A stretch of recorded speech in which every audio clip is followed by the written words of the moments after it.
Meus queridos irmãos e irmãs, um bom dia a todos. Bom dia. Sempre uma alegria estar aqui nessa casa novamente. E o tema que eu pensei de nós refletirmos na manhã de hoje, e eu gosto sempre de enfatizar que de fato os estudos que a gente promove nos ambientes espíritas são, na bem da verdade, sempre convites à reflexão. De tal forma que o meu papel e o intuito desse encontro é sempre promover em nós a reflexão sobre algo que nos tangencia, que nos toca diretamente e que eventualmente a gente ainda não tenha pensado e que pode facilitar sobremaneira, de maneira efetiva, a nossa trajetória aqui no plano material.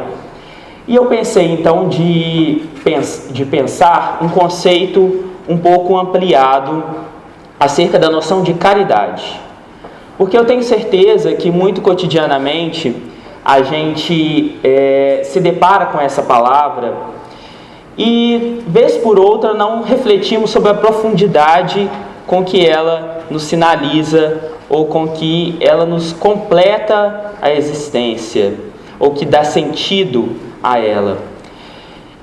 Quando na mensagem inicial nós falávamos de um vazio existencial, que eu tenho certeza que muitos de nós sofremos por isso em alguma fase da vida, eu tenho certeza que um caminho bem sugestivo para nós seria exatamente pela via da caridade. Mas como eu vinha dizendo, a ideia que a gente tem cotidianamente de caridade é muito simplista.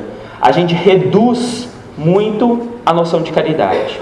Porque quase sempre a gente pensa que ter uma atitude caridosa, uma postura caridosa para com outra pessoa, significa você dedicar algum do seu tempo para um trabalho assistencial ou simplesmente a gente dar algo material que a gente tenha a outra pessoa. Não estamos querendo dizer que isso não é caridade. É sim, é uma forma de caridade muito importante, inclusive tendo em vista as desigualdades e as diferenças que caracterizam a nossa vida em sociedade. Mas o que nós queremos dizer é que muitos de nós, às vezes, reclamamos e, de fato, nós não nos encontramos em condições de dividir o nosso tempo ou de dividir aquilo que a gente tem com outra pessoa. Queremos dizer com isso que muitos de nós, às vezes, reclamamos: mas eu não tenho tempo para fazer caridade. Ou, pior, eu não tenho nada que eu possa compartilhar com ninguém. A gente ouve isso muito frequentemente. E, de fato, são situações que, às vezes, de nossas vidas em que nós não temos tempo ou não temos o que doar para outra pessoa. E a gente se queixa disso cotidianamente. E aí a gente vai se lembrar, portanto, lá de uma questão muito importante que está no Livro dos Espíritos, e que vai nos sinalizar sobre essa amplitude que nós queremos dar na manhã de hoje para a ideia de caridade. Na questão de número 886, Kardec tem a curiosidade de questionar os espíritos sobre qual seria o verdadeiro sentido da palavra caridade conforme a entendia Jesus.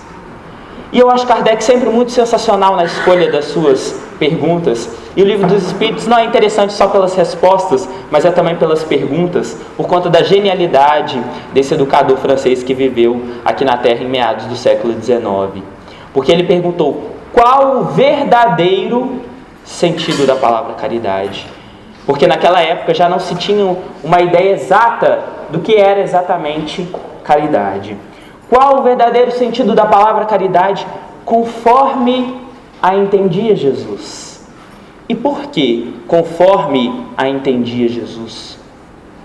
E aí a gente vai se lembrar do papel importantíssimo que o Espiritismo vem sinalizar para nós, de poder resgatar aqueles valores cristãos lá dos primeiros dias, aquele cristianismo dos primeiros dias, o cristianismo primitivo, o papel do Espiritismo em resgatar a essência da mensagem cristã, que, convenhamos, ficou durante séculos e séculos deturpada, esquecida, e até hoje nós nos valemos dos valores cristãos para egoísmo, para a vaidade, para o orgulho. Muitos de nós nos valemos dos ensinamentos evangélicos tão sublimes para agir contra eles. Então o papel do Espiritismo é exatamente resgatar essa mensagem lá dura que Jesus Cristo veio trazer na essência e que nós, homens, deturpamos ela por tantos e tantos tempos.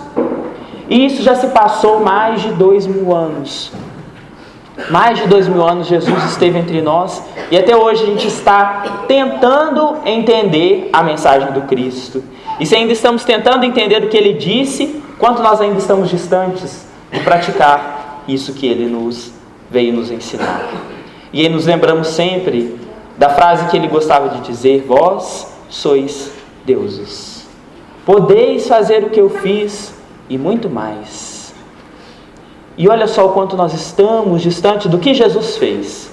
E se podemos fazer muito mais além do que Ele fez, olha só o quanto nós ainda estamos distantes disso tudo. Então é sempre bom nós pensarmos nas situações sobre como Jesus entendia, ou como Jesus pensava, ou como Jesus faria, porque Ele é o nosso único exemplo. Ele é o nosso modelo e guia, porque Ele, da criação divina, entre todos os espíritos ligados à Terra, entre todos os espíritos que já estiveram encarnados no planeta Terra, Ele é o mais evoluído entre nós. E o mais interessante, e a prova disso, é que para muito além da sua mensagem, ou seja, para muito além daquilo que Ele vinha falar, pregar em nome de Deus, Ele vivenciava aquilo que Ele pregava. Ele exemplificava. Ele não era um homem apenas de palavras, era um homem de atitudes. E nós sabemos que a melhor ferramenta pedagógica, a melhor ferramenta didática de aprendizado e de ensino é através da postura, é através da ação. Porque nós sabemos que a palavra convence, mas o exemplo arrasta. Então, Jesus Cristo arrastou multidões e ainda continua arrastando, porque exatamente Ele tinha o poder da ação. Ele não apenas se reduzia aos lábios, mas à postura, aos gestos, às expressões que Ele tanto exemplificava. Então, por isso, Kardec reconhecia muito bem isso e sabia reconhecer e valorizar essa atitude. E dessa maneira ele questiona, e aí retornamos à pergunta: qual o verdadeiro sentido da palavra caridade, conforme entendia Jesus? E eu gosto de dizer que a resposta é muito simples, porque na bem da verdade são 3 letras: B, I, P. Alguém saberia me dizer o que é B? Significaria o B dessa benevolência? Muito bem, alguém disse. O que seria a letra I representada? Indulgência. E P? Perdão. Então, qual o verdadeiro sentido da palavra caridade, conforme entendia Jesus? Benevolência para com todos, indulgência para com as imperfeições alheias, perdão das ofensas. Então, quando o Espiritismo vem nos dizer que fora da caridade não há salvação, ele está nos dizendo que fora da benevolência, fora da indulgência e fora do perdão, não há salvação. E aí vamos pensar então sobre cada uma dessas 3 palavras e sobre o que elas significam para nós. Primeiro, da questão da benevolência para com todos. Eu tenho que agir de maneira bondosa e benéfica para com todos os meus irmãos. E aí entraria bem aquilo que nós já estávamos falando, já sinalizamos, sobre a necessidade de nós sermos pessoas bondosas cotidianamente e entendermos e enxergarmos as situações de modo que a gente possa identificar as nossas oportunidades de agirmos de maneira bondosa. E eu tenho certeza que todos nós, no nosso cotidiano, somos convidados a todo momento a agirmos de maneira bondosa. Mas muitas vezes a gente se envolve diante de uma bolha egoísta e somos cegos e surdos para as necessidades dos outros. Nós não enxergamos. Nós apenas conseguimos perceber aquilo que nos diz respeito. E aí, exatamente a definição de egoísta. O egoísta é aquele que tem amor exclusivo à pessoa e aos interesses pessoais. Então, o egoísta é aquele que não enxerga nada além daquilo que lhe diz respeito. E nós somos egoístas em maior ou menor grau, mas todos nós somos. E eu tenho certeza que nós reconhecemos que a sociedade, que a maldade está extremamente enraigada. Nós estamos vendo isso cotidianamente. E a gente não precisa ir longe, porque a gente consegue perceber no nosso cotidiano, no nosso trabalho, na nossa escola, ligando a televisão, vendo o jornal, acessando o celular, a rede social. A gente está vendo a maldade gritando. A gente está vendo a maldade batendo na nossa porta. De tal forma que essa maldade está tão naturalizada, a gente vê essa maldade de maneira tão comum, que a gente já não estranha mais. Nós estamos acostumados com a maldade. E o quanto que isso é ruim, de pensarmos exatamente isso, por essa necessidade de sermos pessoas benevolentes e de sermos, então, portanto, pessoas que vamos romper com essa maldade que está tão naturalizada. De tal forma que a gente estranha, por exemplo, no nosso cotidiano, se alguém nos trata com educação, se alguém nos dá bom dia, diz por favor, obrigado. Coisas simples, coisas sutis, mas que às vezes diz muito do quanto nós somos egoístas. A gente não cumprimenta determinados profissionais que são quase invisíveis para nós, julgando como se fôssemos melhor do que alguém, sendo que, na bem da verdade, nós somos todos irmãos iguais, criados igualmente por Deus. E aí a gente, portanto, se comporta e entra nesse jogo cotidiano de não enxergar o outro tal como ele é.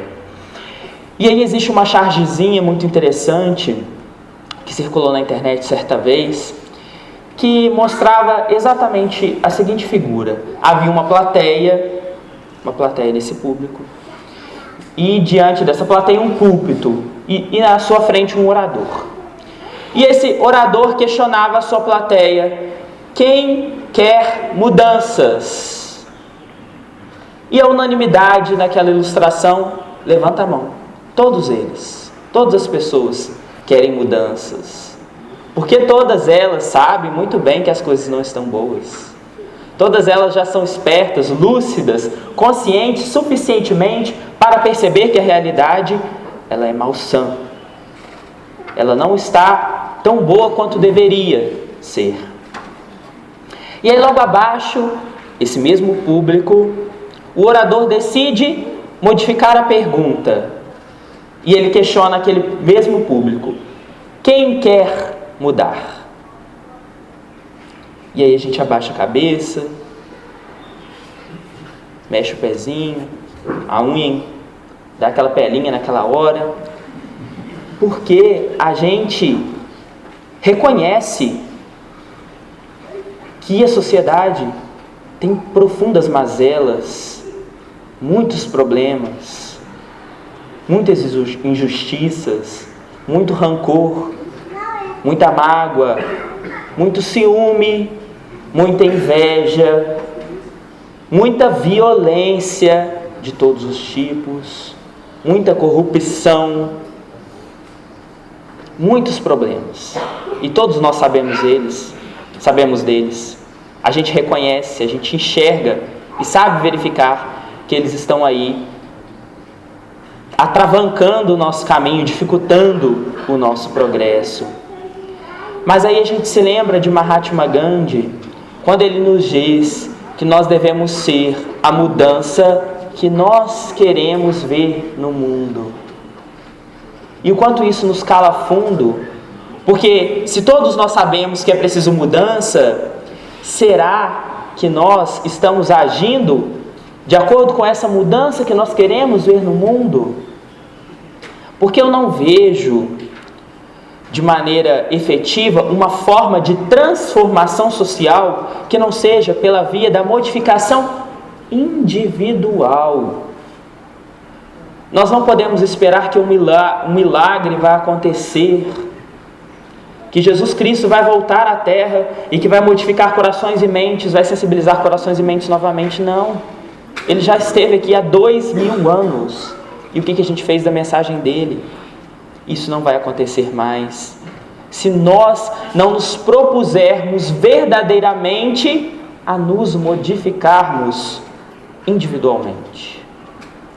E isso parte de uma escolha, de uma decisão nossa, de uma tomada de posição autêntica da nossa parte, verdadeira, de nós nos modificarmos. E aí sim, a longo prazo, nós estaremos contribuindo com esse movimento de transformação.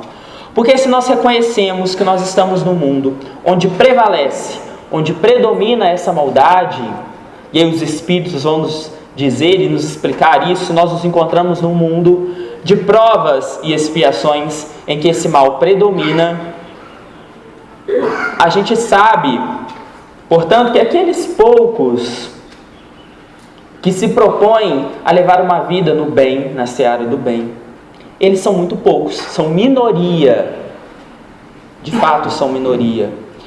Mas, ainda que eles sejam minoria, através das tentativas verdadeiras de se modificar, através de ações, através de gestos, de posturas benevolentes, a gente sabe que aquelas atitudes vão gradativamente contaminando as pessoas que estão à sua volta.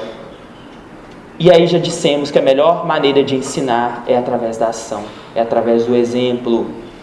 Então, essa forma de viver com benevolência vai contaminando essas outras pessoas que, por sua vez, tendo aprendido de verdade, vão contaminar outras tantas. E aí a gente parte, portanto, do individual para o universal, do particular para o geral.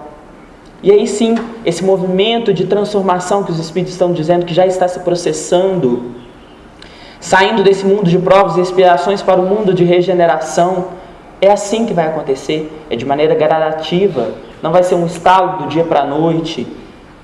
E a gente tem que se comprometer em nos modificarmos para que a gente possa participar desse movimento. Porque os Espíritos também já nos contaram histórias de espíritos que não acompanharam o movimento de evolução do seu planeta. E o que aconteceu?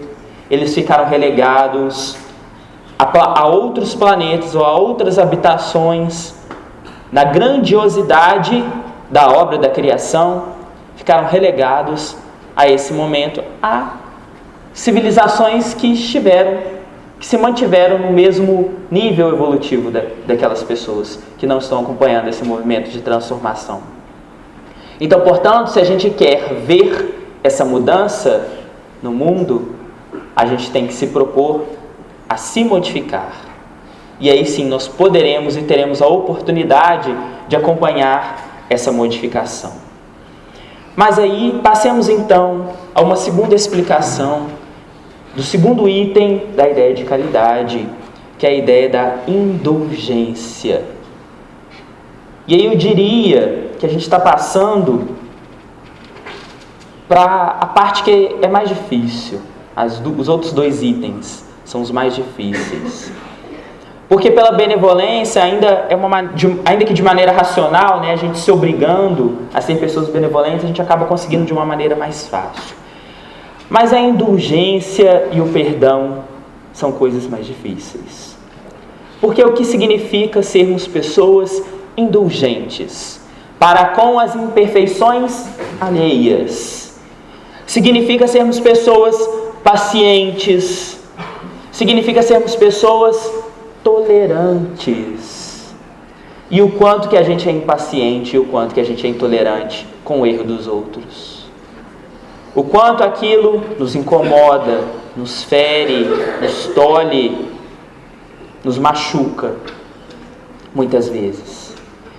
E aí basta uma situação muito simples. Vamos imaginar, por exemplo, que uma pessoa com a qual a gente convive diariamente, seja no trabalho, na escola, na faculdade, dentro de casa, em qualquer lugar. Nós vivemos em sociedade. E eu tenho certeza que todos nós já passamos por uma situação na qual uma pessoa eventualmente tenha nos ofendido.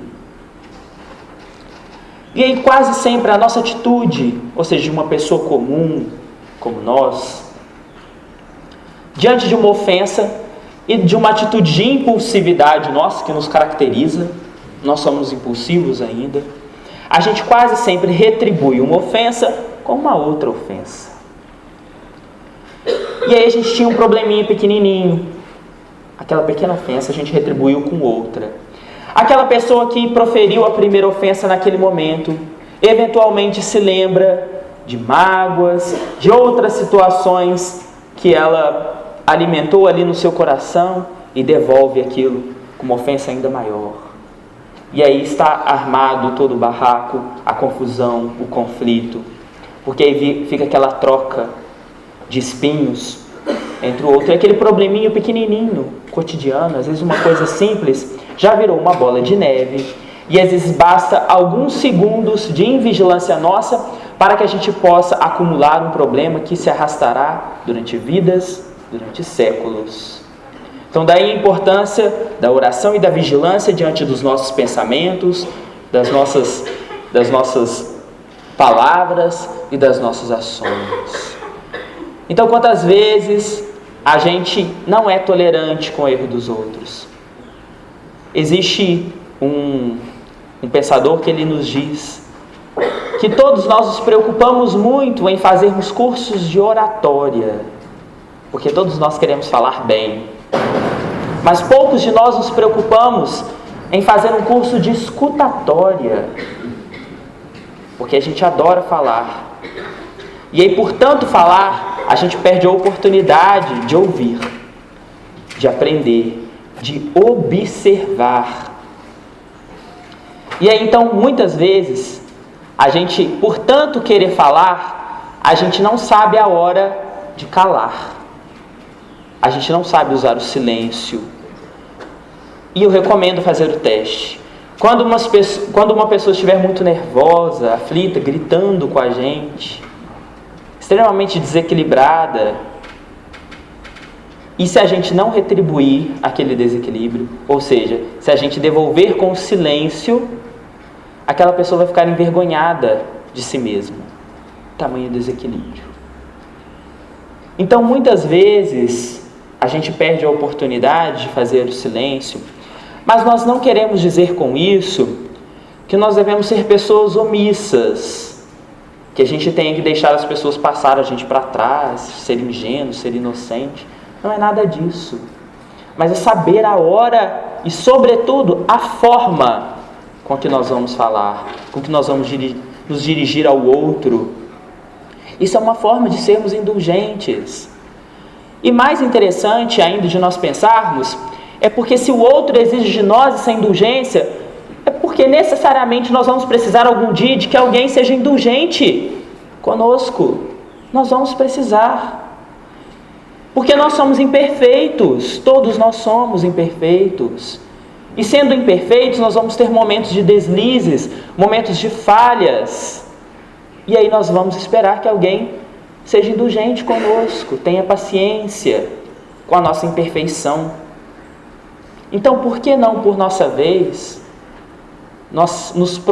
a gente não se proponha a sermos desde já, no máximo de situações possíveis, que a gente seja indulgente para com o outro. E nós vivemos num mundo de muita diversidade. A natureza humana é diversa. É uma característica nossa. Somos pessoas diferentes de todos os tipos que nós pudermos imaginar. Nós somos diferentes. Pela forma como que nós nos apresentamos. Mas do ponto de vista essencial, que é a ideia do espírito, nós somos verdadeiramente espíritos. Antes de sermos homens, somos espíritos. Nós não temos um espírito, nós somos o espírito Temos um corpo, e temos porque é uma situação transitória, efêmera, passageira. Então, portanto, por que nós não vamos aprender a conviver com as diferenças? Nós temos que aprender sim, é da lei de sociedade. É da lei que deve presidir as relações entre os homens. A necessidade de aprendermos a ser indulgentes para com as imperfeições alheias. E aí então passemos ao terceiro item, o item do perdão. E o quanto é difícil nós perdoarmos, né? Porque a indulgência, ali a gente tolera, a gente é paciente, deixa passar aquela situação, mas o perdão é quando algo nos prejudicou verdadeiramente, é quando algo nos feriu. Perdão das ofensas. Não queremos dizer que a ideia de perdão significa a gente esquecer que aquilo aconteceu. Porque se a gente esquecer, aí é amnésia, é um problema físico. Mas é compreender que aquilo passou, é deixar a ferida cicatrizar. Ou seja, a gente sabe que houve ali um probleminha, mas aquilo está superado em nós. Não nos prejudica mais, não nos dói mais. E aí, o perdão é, portanto, você superar essas dificuldades, essas barreiras na relação com o outro, de tal forma que a gente vai entender o quanto que aquilo foi importante para o nosso amadurecimento. Aí também uma oportunidade de melhora nossa, uma oportunidade que vai nos facilitar a vida. E é interessante porque a situação contrária ao perdão, né, significaria muitas vezes a gente armazenar em nossos corações a mágoa, o ressentimento. E aí a gente se lembra daquela frase belíssima que diz que guardar ressentimento é como tomar veneno e esperar que o outro morra. Então, enquanto a gente fica alimentando esses nossos vícios, essas nossas imperfeições, a gente está prejudicando só a nós mesmos, a mais ninguém. Mas a gente está esperando que o outro se estrepe. Mas quem está se prejudicando somos apenas nós. E é interessante porque lá na questão de número 933, Kardec questiona os espíritos. Assim como quase sempre o homem é o causador de seus sofrimentos materiais, também o será de seus sofrimentos morais. Ou seja, Kardec queria saber, bom, se o homem é sempre o causador de seus sofrimentos materiais, físicos, nós também o seremos de seus sofrimentos morais, das sensações, das emoções. E os Espíritos nos dizem mais ainda, porque muitas vezes os sofrimentos materiais independem da nossa vontade. Mas a ambição frustrada, a ansiedade da avareza, a inveja, o ciúme, a cobiça, a maledicência, são para a alma, em uma palavra, torturas. São torturas. E aí a resposta é bem longa, mas os Espíritos devolvem essa questão de Kardec com uma outra pergunta, que fica como convite de reflexão também para nós. Não vês que com as suas paixões o homem cria para si mesmo suplícios voluntários, tornando-se-lhe a terra um verdadeiro inferno? Então, até quando nós não vamos perceber que quando a gente alimenta a inveja, o ciúme, o rancor, a cólera, todos esses vícios, todas essas paixões, todos esses defeitos que todos nós temos, será que a gente não está compreendendo que nós estamos causando o nosso próprio sofrimento, que nós estamos criando para nós mesmos, aqui na terra, o nosso próprio inferno?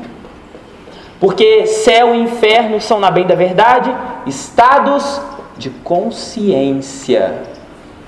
Portanto, se eu tenho uma consciência tranquila, diante dos meus deveres e das minhas obrigações, eu estarei no meu céu, aqui ou no plano espiritual.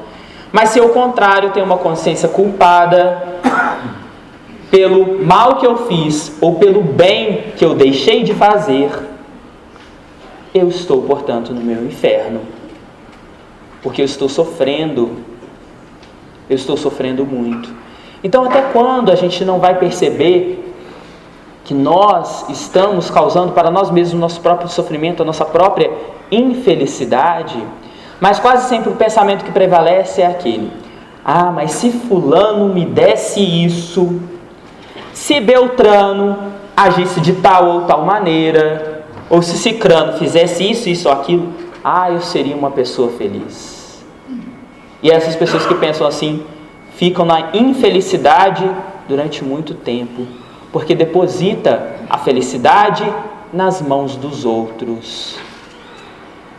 E esse conhecimento é libertador demais, mas é também muito responsabilizador de nossas atitudes, porque a gente sabe que a felicidade, que o nosso céu, que a nossa tranquilidade, a nossa serenidade, a nossa consciência tranquila depende apenas de nós, porque o outro, a atitude do outro, a postura do outro não pode me ferir a ponto de me fazer sofrer, porque eu tenho que ser caridoso, eu tenho que ser benevolente, eu tenho que ser indulgente com a imperfeição dele, eu tenho que perdoar a atitude dele.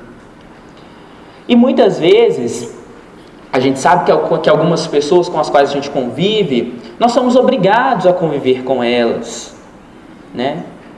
E aí assim, porque nós sabemos que a gente não é obrigado a conviver com quem nos desagrada. Se for uma opção elegível, vamos nos afastar daquela pessoa que nos faz tão mal. Se for uma opção elegível, né? Se a gente puder escolher isso. Mas em algumas situações a gente é obrigado a conviver com determinadas pessoas. Então aí o convite para nós praticarmos essa caridade, para nós sermos benevolentes com ela, para nós sermos indulgentes, para nós perdoarmos, porque é exatamente aí que está a grandiosidade, que está o verdadeiro exercício da caridade, é nessa convivência, é ali que está a nossa oportunidade de crescimento. E aí, a partir do momento que a gente percebe que não é ele que me fere, mas sou eu que me firo com aquele sentimento que eu alimento por aquela pessoa, a gente consegue viver melhor, a gente consegue entender melhor isso tudo. E aí a gente cria um processo mais benéfico. Existe uma outra questão de número 909, quando Kardec questiona: o homem é capaz de vencer as suas más inclinações? Então, ou seja, a questão é o seguinte, né? Já que nós causamos os nossos sofrimentos, né? Nós conseguimos vencer essas más inclinações, todos esses vícios, essas paixões que nos caracterizam, né? Todos esses vícios, a ambição, a inveja, a cobiça, o ciúme, a maledicência, o rancor, a cólera. A gente consegue vencer essas nossas más inclinações? E a resposta dos Espíritos é mais uma vez fantástica: sim, e frequentemente fazendo esforços muito insignificantes. O que lhe falta é a vontade. Quão poucos dentre vós fazem esforços. Os Espíritos estão nos dizendo que nós podemos sim vencer as nossas más inclinações e que precisa de esforços insignificantes de nossa parte. O que está faltando é a vontade. Vamos lembrar daquelas perguntas: quem quer mudar? A gente não quer mudar, a gente é renitente no mal, a gente resiste a esse mal que está aí presidindo as nossas relações, a gente compactua com esse mal. E aí, portanto, a gente entra nisso, não sai, continua sofrendo, não sabe por que está sofrendo, por isso, porque a gente está mergulhado, a gente só se sintoniza com a maldade, a gente só se sintoniza com essas ideias inferiores, primitivas, que nos assemelham ao homem primitivo. Olha só o quanto que a violência ela está tão presente no nosso cotidiano, e mais interessante que isso é um dado, né, é uma questão real, né, concreta da nossa civilização, da nossa sociedade. A violência caracteriza, mas o quanto que é interessante da gente observar a reação das pessoas diante da violência. Semana passada, por exemplo, eu estava indo fazer um estudo aqui pertinho de Juiz de Fora, em Matias, e eu fui apanhar o ônibus lá na Praça da Estação. E era por volta de 6 horas da tarde, então vocês podem imaginar o quanto que a praça da estação estava cheia, movimentada naquele momento. E o ônibus que eu havia pego já estava saindo da plataforma, quando eu noto certa movimentação do lado de fora, lá na rua. E assim como as pessoas, como todas as pessoas que estavam no ônibus, eu também voltei a minha atenção para o que estava acontecendo lá fora. E quando eu olho pela janela, eu notei que 2 pessoas, aparentemente em situação de rua, estavam brigando mesmo, agressão física. E, ao contrário da maioria das pessoas, eu fiquei observando não a briga em si, mas a reação das pessoas. Vocês podem imaginar que de imediato, em frações de segundos, uma multidão envolveu aquela briga. Espectadores daquele show, daquele espetáculo da vida real. E muitas pessoas estavam ali assistindo. E eu fiquei observando as feições e as expressões delas, inclusive das que estavam no ônibus. E foi interessante notar o quanto que as pessoas se divertiam com aquela situação. Algumas riam daquilo. Então, o quanto que é sintomático de uma sociedade doente, pessoas que se divertem, que acham graça da desgraça e das mazelas humanas, das tragédias. Eu tenho a impressão de que às vezes a gente volta ao velho Coliseu de Roma, em que o único divertimento, o entretenimento das pessoas era ver homens sendo engolidos por leões. E hoje em dia a gente se diverte com isso, com homens brigando uns com os outros. Quanto mais sangue, suor e lágrimas tiver, melhor. A gente se diverte, a gente acha graça disso. E o quanto é mais deprimente foi verificar que naqueles minutos em que eu estive ali, rapidamente muitas pessoas foram assistir. Demorou minutos para que apenas uma pessoa foi separar da briga. E naturalmente ela apanhou muito. E aquela multidão que estava em volta não moveu uma palha para separar aquilo. Então, olha só, essa figura que foi separar simboliza muito a pessoa que quer ser boa, que quer ser benevolente nos nossos dias. Porque o mal está tão cristalizado que aquele que se propõe a vencer as suas más inclinações e ser uma pessoa boa, ela é muitas vezes vítima de zombaria, de descrédito, é acusado de hipocrisia e tantos outros problemas. Porque o que caracteriza esse estado em que nós nos encontramos é exatamente essa enfermidade moral de nós compactuarmos com esse mal. O quanto que a gente ainda precisa evoluir nesse setor, porque a gente sabe também, pela resposta dos Espíritos, que não basta não fazer o mal, é preciso fazer o bem. A gente erra quando a gente deixa de fazer o bem. Quando a gente tem uma oportunidade de contribuir, a gente está, portanto, perdendo o nosso tempo. E aí a gente já entra num segundo momento, numa segunda conexão que a gente vai fazer com o tema da caridade. Uma outra coisa que talvez aparentemente não seja tão ligada, né? Ou que a gente não faça a conexão de imediato, está para a necessidade da encarnação. Porque lá na questão de número 132, Kardec pergunta aos espíritos: qual a finalidade da encarnação dos espíritos? Ou seja, trocando em miúdos, Kardec queria saber o seguinte: afinal de contas, para que a gente está aqui encarnado? Qual a razão dessa vida? Qual o sentido dela? E aí, de uma maneira geral, a espiritualidade superior responde que Deus nos impõe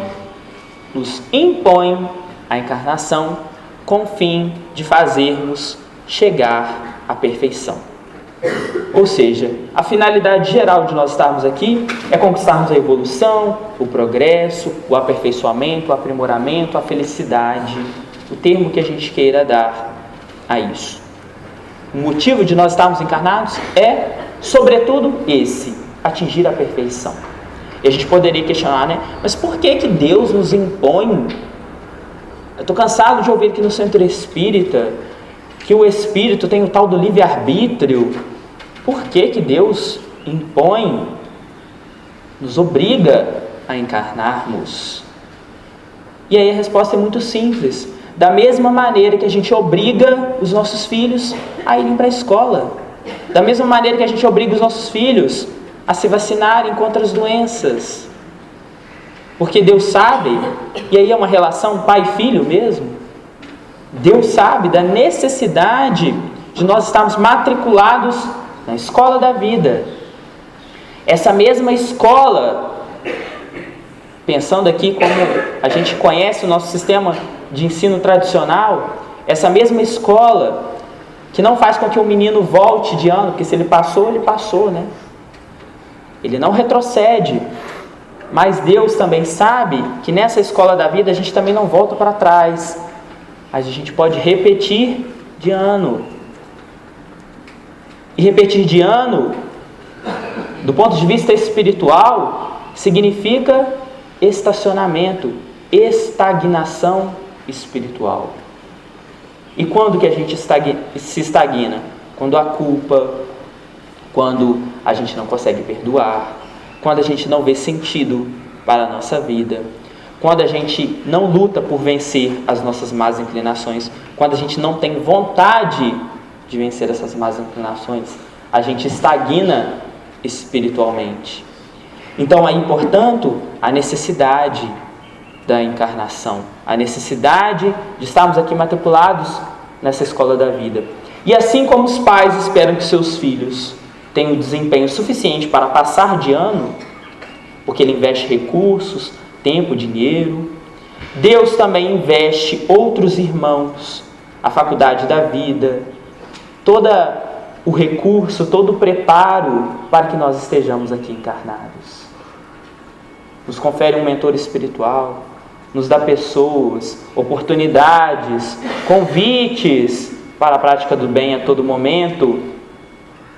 E aí basta que a gente queira essa oportunidade de aprender nessa escola da vida para que a gente possa avançar e passar de ano do ponto de vista espiritual, ascender no sentido de crescimento do ponto de vista espiritual, subir mais um degrauzinho nessa escada. E aí, mas a questão, e aí é o ponto onde eu quero chegar, também um pouquinho grande, a resposta, mas eu gosto muito dessa frase, quando os Espíritos nos dizem que visa ainda outro fim a encarnação, o de pôr o Espírito em condições de suportar a parte que lhe toca na obra da criação.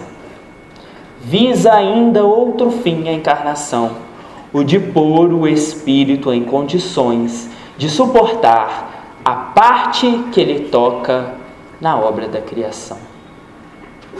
Então, ou seja, para além dessa finalidade maior, que é a evolução, existe uma finalidade primária, um objetivo primário de nós estarmos aqui encarnados, que vai nos conduzir a essa evolução, que é através da consciência de que nós estamos aqui para cumprir com a parte que nos toca na obra da criação. E vamos pensar o que é a obra da criação. Criação aqui no Livro dos Espíritos está grafado com C maiúscula. E a gente sabe que na literatura espírita, cristã, aquilo que é maiúsculo se refere a Deus. Então a obra da criação é a obra de Deus.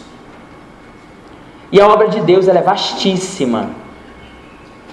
Ela é imensa. Se a gente pensar do ponto de vista do universo, das galáxias, dos outros planetas, das constelações, o quanto que essa criação é imensa. Mas a gente acha que Deus está nos punindo a todo momento, que Deus é aquele Senhor que fica lá em cima nos punindo, aquele ser tirano. autoritário, ditatorial, está aqui controlando a nossa vida. Não, não é essa figura de Deus. Deus criou leis, e essas leis valem para todos nós indistintamente, em qualquer lugar, para todos os seres espirituais da sua criação. Mas não vamos pensar no sentido macrocósmico da criação divina, vamos pensar aqui no nosso mundinho.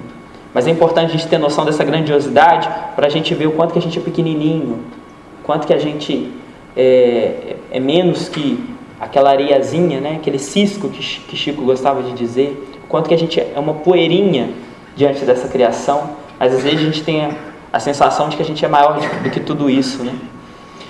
Mas vamos pensar aqui no nosso mundinho, né? No que a gente conhece, no que a gente vê cotidianamente. E nesse mundinho, o que é a criação divina para nós? Se não o meio ambiente em que eu estou inserido, os animais, os seres espirituais que estão à minha volta, encarnados e desencarnados. Isso para a gente é obra da criação. E os Espíritos estão nos dizendo que existe uma pequena partezinha nessa obra da criação que está sob nossa responsabilidade. Que existe um pedacinho nessa vastíssima obra da criação que nos compete responder por ela. E aí a gente pensa, portanto, de que maneira que a gente vai fazer isso?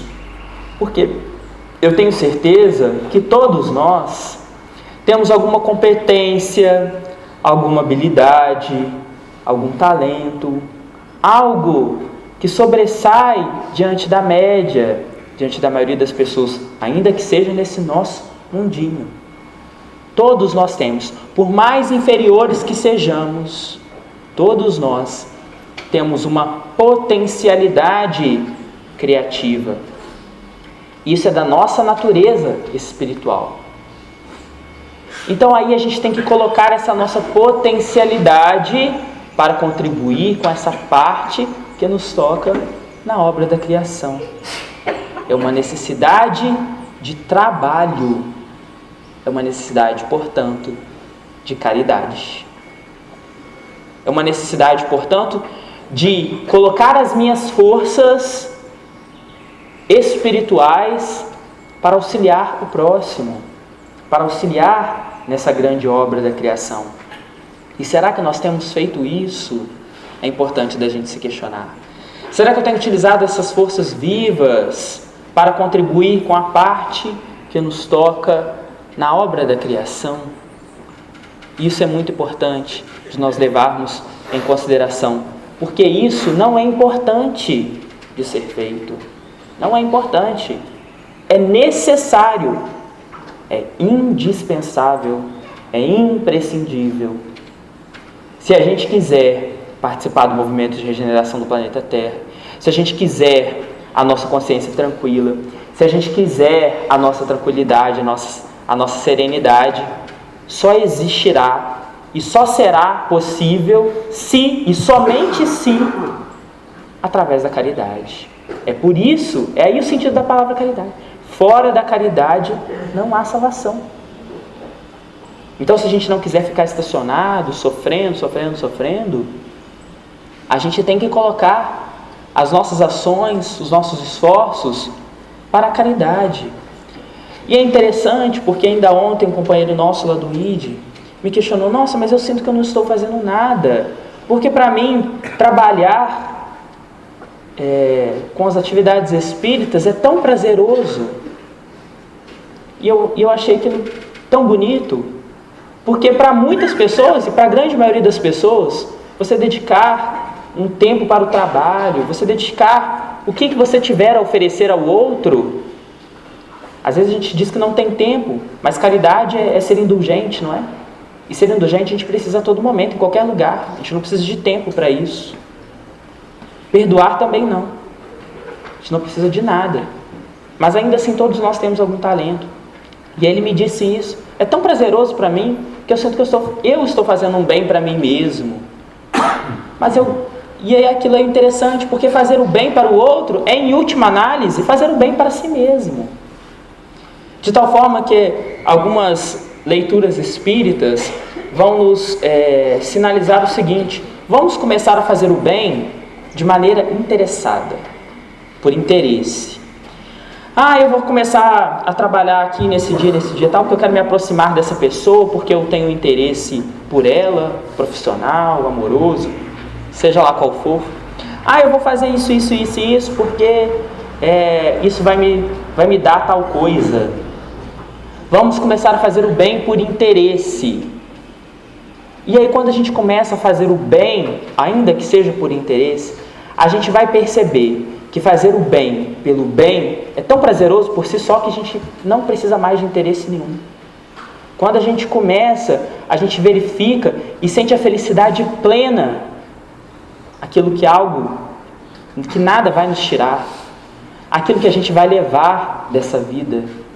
Porque dessa vida a gente não vai levar os títulos, não vai levar as riquezas, não vai levar nada que a gente tenha amealhado, angariado do ponto de vista material. Porque em questões de matéria, tudo passa, tudo acaba. A riqueza, a pobreza, a saúde, tudo passa. A juventude, tudo passa. Mas essas coisas, esses esforços, essas energias, esse prazer, essa felicidade que a gente sente simplesmente em fazer o bem pelo bem, isso não acaba. Isso a gente guarda e a gente eterniza.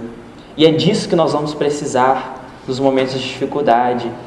É de uma prece de alguém que se sentiu gratificado por uma ação nossa. É de uma palavra amiga. É de alguém que soube compreender a atitude do outro. É de alguém, é daquela pessoa que a gente se colocou no lugar dela pela ideia de empatia, que tentou sentir como ela sente, que tentou pensar como ela pensa, que tentou entender e relativizar algum determinado erro, alguma imperfeição dela. Às vezes, por exemplo, quando foi obrigado a apontar o defeito daquela pessoa, porque às vezes acontece a gente ser obrigado a apontar o defeito de alguém, mas é quando a gente é obrigado a apontar o defeito, se a gente tiver algum comprometimento espiritual, a gente vai tentar achar uma virtude daquela pessoa que possa atenuar aquela falta. Porque todo mundo tem um lado bom e um lado ruim. Todo mundo tem alguma fragilidade, mas também tem alguma potencialidade. E a gente precisa, portanto, voltar os nossos olhos, os nossos ouvidos para essa coisa do bem, para essas expressões do bem que estão à nossa volta. E basta a gente querer enxergar, querer ver. Vamos falar, vamos nos sensibilizar, vamos nos sintonizar com esse bem, porque o mal já está aí, tão disseminado, tão naturalizado, tão comum. Existe uma historinha de uma competição de corrida que ocorreu no interior da Espanha no ano de 2012.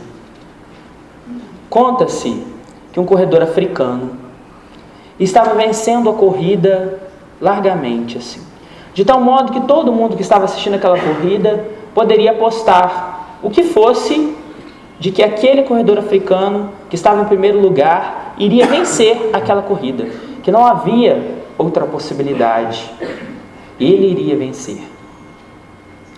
Mas aí, em dado momento da corrida, quando já estava se aproximando do fim, aquele corredor se equivoca.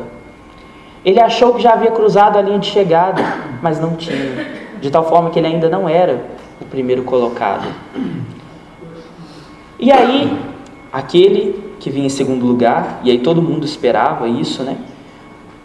Apressou o passo para poder vencer a corrida. Mas, na bem da verdade, a atitude dele foi muito diferente.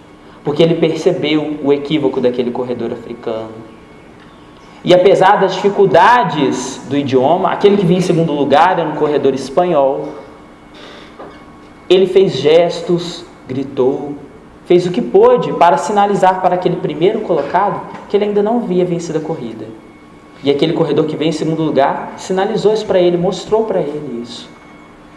E aí então aquele corredor africano, que vinha em primeiro lugar, que iria ganhar a corrida certamente, percebe o erro continua correndo e, de fato, vence a corrida e conquista o primeiro lugar. Mas naquele dia, especialmente, a imprensa, os jornalistas, não foram atrás do vencedor da corrida. Foram atrás daquele corredor espanhol que chegou em segundo lugar. E questionaram a ele: mas por que você fez aquilo? Ele disse: mas eu fiz o quê? Aquilo que você fez? Mas o que foi que eu fiz? E então os jornalistas tiveram que dizer: você deixou o primeiro colocado ganhar, por que você fez isso? E ele diz que ele apenas fez aquilo que precisava ser feito, porque aquele corredor que vinha em primeiro lugar, ele merecia ter ganho. Foi só apenas um equívoco. E é interessante porque ele diz também na entrevista o que ele diria para a mãe dele quando chegasse em casa e dissesse que tinha vencido a corrida por conta da fraqueza do outro. Então isso também é um outro sintoma. A gente espera que as pessoas sejam más. A gente espera que as pessoas se aproveitem das nossas fraquezas para proveito próprio. Não só espera, como quando estranha, quando alguém não faz isso. A gente estranha esses gestos de solidariedade. E o quanto é ruim isso. O quanto é ruim a gente estranhar a bondade. O quanto é ruim a gente viver nessa situação. Será que nós queremos mesmo manter isso, manter esse estado de involução moral que está nos caracterizando? Fica para a nossa reflexão. E é sempre importante a gente pensar nisso, que não basta não fazer o mal, é preciso fazer o bem. Primeiro porque isso é uma das finalidades da nossa encarnação. A gente está aqui para isso. E mais, nós estamos num mundo de tamanhas disparidades e desigualdades, de tal modo que a gente tem entre nós pessoas profundamente boas, capazes de dividir o pouco que tem com aquele que tem menos ainda. Mas nós temos pessoas profundamente más, capazes de tirar do que o outro tem pouco para se juntar àquilo que ele já tem muito. Nós temos nesse mesmo mundo pessoas extremamente inteligentes, prodígios, gênios da ciência que estão alavancando o desenvolvimento intelectual do nosso planeta. Mas nós temos pessoas profundamente com dificuldades até de ler e escrever o próprio nome. Também é desse mundo pessoas que exibem corpos atléticos, saúde, vitalidade física. Mas nós temos nesse mesmo mundo pessoas que sequer conseguem dominar as funções básicas do seu próprio corpo. E aí, ao verificar que existem tantas diferenças nesse mundo em que a gente se encontra, em verificar uns com tanto e outros com tão pouco, me parece maldade sim, quando uns têm muito e não dividem com aqueles que não têm nada. De tal forma que é maldade sim, e é por isso que não basta não fazer o mal, é preciso fazer o bem. De tal forma que o sábio deve esclarecer o ignorante, o rico deve dividir com o pobre e o forte deve trabalhar pelo fraco. E nós devemos fazer ao nosso próximo todo o bem que for possível fazer. E é aí que reside o verdadeiro sentido das palavras de Jesus quando nos disse: amar ao próximo como a ti mesmo. Muito obrigado.